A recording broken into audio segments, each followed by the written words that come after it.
Říkám to správně? Tak trošku ze severu. Sever, Dura světa, nebo jak to zpívá ten Jarek Nohavica. Kolik vám je roku, jestli to není tajemství? Vy vypadáte hrozně mladě. Tak průměr 20. Průměr 20. Takže 13. Dobře. Dostávají teda trošičku burčáku. Pepi tady jenom na dno.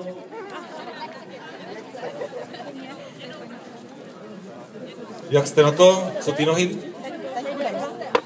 Jakou jste zvolili taktiku na dnešek?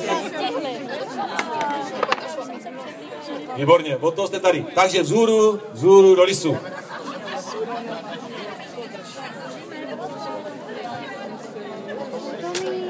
Takže děvčata zvolila bez kalíšku,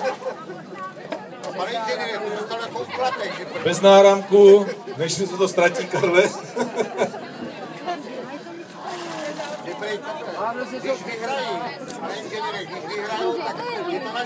Tak, výborně, připraveno všichni? Jsme připraveni, 3, 2, 1, start!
Poslední minuta!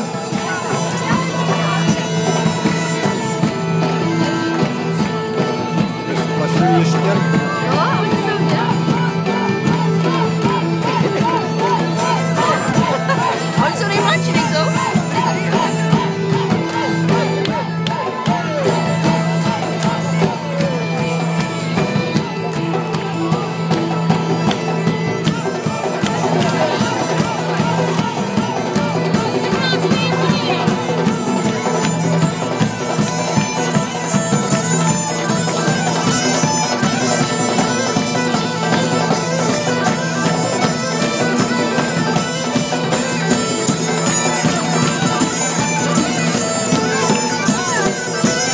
Deset, 9, 8, 7, 6, 5, 4, 3, 2, 1, stop! Tak, přátelé, rozinky, rychle. Jak jste na tom? Špatně!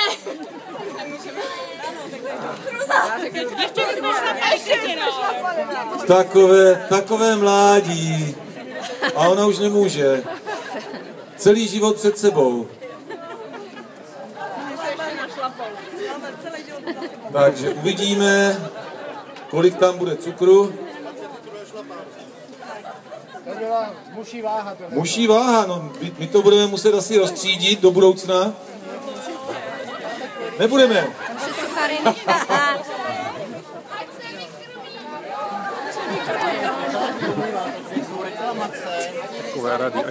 A cukr na to zbývá 24 zase. Dobře, já se zeptám třeba prvních, i vy, nebo někdo, kdo chce hodnotit dosavadní průběh. Jak to vidíte? To mládí je krásná věc, jo, vidíte to? Ale nám co jednou proždy 35. Výborně. Chcete vy se k tomu nějak vyjádřit? Výborně. Takže šlapou tady vnučky, šlapou tady babičky, ale hlavně, že šlapou. Přátelé, výborný materiál v koši. Takže dáreček opět. A je připravený manšaft. Jak se jmenujete? Já jsem vás zkoušel. Mám to tady napsaný. Vindemia. Takže teď jsem trošku záviděl ředitelovi, no ale nedá se nic dělat. Takže Martin odvádí. Mladé násosky, ještě se máte co učit, ale zase jsou tu už po několikáté. Tak jak je spokojen manažer, Ivo Mužík, Ivo, jak si